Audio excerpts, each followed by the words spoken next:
changing, more engaging, so we good counsel on aging. Come engage with us. Good afternoon. On behalf of Renaissance Bank, I'm Evelyn Ross, Vice President of Training and Community Outreach. And I have missed you guys terribly, but I'm so excited about the opportunity to still be able to bring forth some valuable information to you.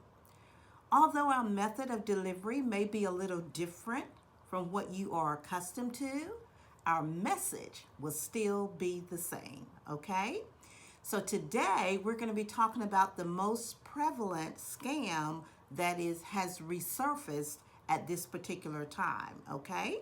So our topic for today is COVID-19 economic impact payment scams targeting not only you guys as seniors, but all taxpayers as a whole, okay? So this particular scam has not separated or segregated you guys away from everyone else and targeted only you. They are targeting everyone, okay? So we're going to start out then talking about ways that we can spot this particular scam and circumvent it from happening to us or others that we may know. And the first way to spot this particular scam is if you hear someone using the phrases of stimulus check or stimulus payment, and they're making reference to the economic payments that we're receiving from the government, that's a scam, okay? The proper term for the payments that we're receiving from the government is economic impact payment. And you'll note within those terms that I've just given you, it makes no reference to stimulus, okay? So again, if someone approaches you regarding a stimulus check or a stimulus payment, that is a scam, okay? Now, the second way to spot this particular scam is if someone asks you to sign over your economic impact payment in exchange for getting a larger amount. That's a scam. The amounts have already been preset so that you will receive what is rightfully yours based upon your filing status, okay? So if someone approaches you for you to sign over your money to them in hopes of receiving more money, that's a scam. Requests by phone, email, text, or social media for verification of personal and or banking information. Number one, the IRS will not call you, okay, asking you to verify your financial information in order for you to get your economic payment earlier. They will not do that, okay? So if you were to receive that phone call, please shut them down. If you were to receive an email, please discard it, okay? Now, I remember it's been now about 3 weeks ago in which I received an email here at work, and the title of my email was Stimulus Funding, okay? And it made reference to the coronavirus stimulus payment that I was scheduled to get. And what it stated in the body of the email was that I needed to click on that link and go and complete the form. And there's no doubt in my mind that on that form, it would have requested information like my complete name, my address, my social security number, in addition to my account information, okay? Again, that was a scam. And when I saw it, I thought, stimulus funding, that's not the proper term for the payments that we are receiving. So I deleted it from my live file, and then I went to my delete file and I deleted it a second time, okay? And that's what you want to do. You want to get it on out of your computer as soon as possible because, again, it is nothing but a scam. Now, the fourth way to spot this particular scam is if someone asks you outright for your personal information in order for you to receive your economic payment earlier than what it was scheduled to come to you. That is a scam. The government isn't going to hire someone to come to you to per se work on your behalf in order for you to receive your payment sooner than anyone else, okay? That's just not going to happen. So be mindful, that's a scam, okay? And then the last one is being mailed a bogus check and asked to call or verify that check before you go to the bank and you cash it. Nothing but a scam, okay? The government is mailing out U.S. Treasury checks, and those checks can be verified once you bring them to your bank, okay? Either you making a deposit with it or you're cashing it. Once you bring it to that teller, she or he could actually confirm whether or not that is a valid item.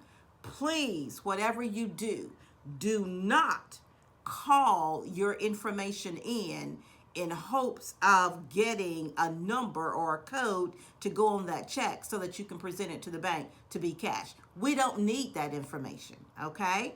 Again, the government will be mailing out U.S. Treasury checks, and we know what those checks look like.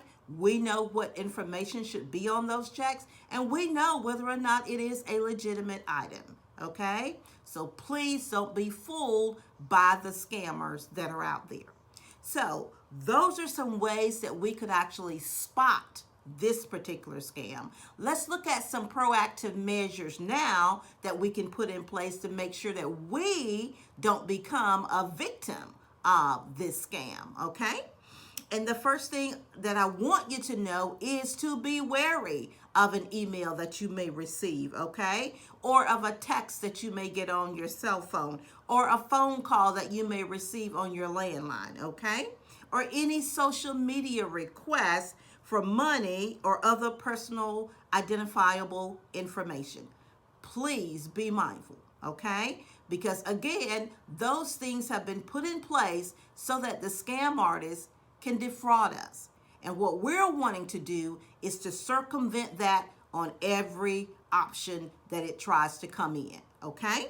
The second way that we can put in a proactive measure would be not to ever send money to someone in hope of receiving, again, more money. The amounts, I stress again, have already been preset by the government, okay? And they were preset based upon our tax filing statuses. So with that being said, please do not send your hard-earned money anywhere, okay? And the third way that I want us to be proactive is never, and I know you guys are good at this, never give out your personal information, okay? Or your financial information to anyone over the phone. And I just love this particular response, just kind of stood out in my mind ever since I heard it. And it was actually at a session that we had in Dougherty County.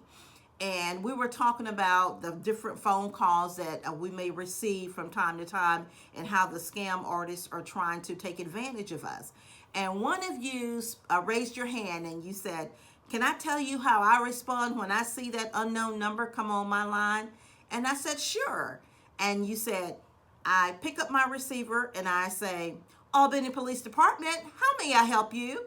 And I thought when I heard that, that was the best response I had heard in a long time, okay? Because it lets the person on the other end know, hey, I'm on top of what you're trying to do.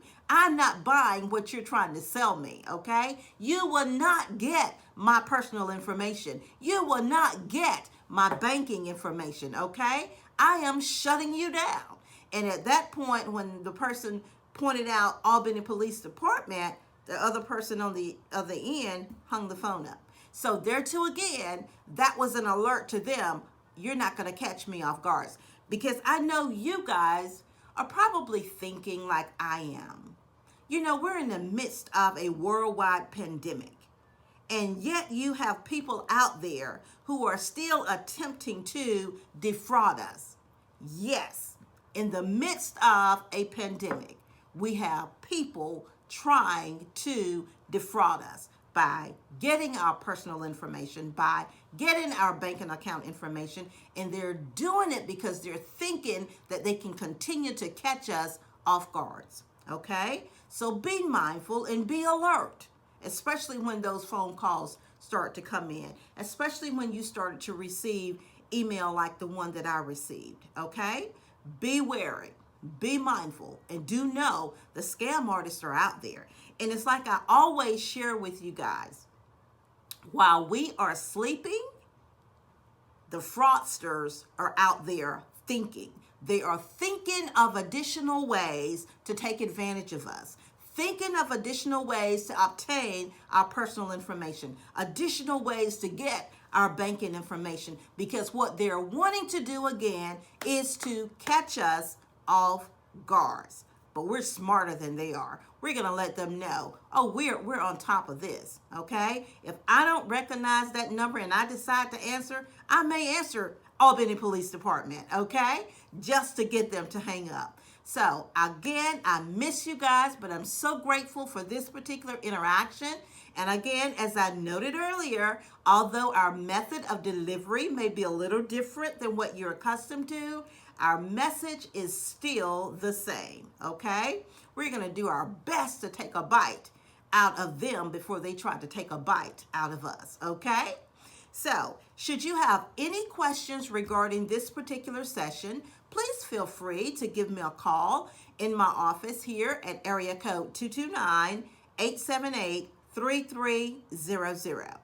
I can't wait to see you again. I've been missing you guys, and I look forward to being able to still bring you valuable information. So again, please don't hesitate. If you have any questions regarding anything that we've covered today, please give me a call, okay? But until then, I need you to be careful. I need you to be safe. Continue to be cautious, okay? But stay encouraged, because this too shall pass. Bye-bye.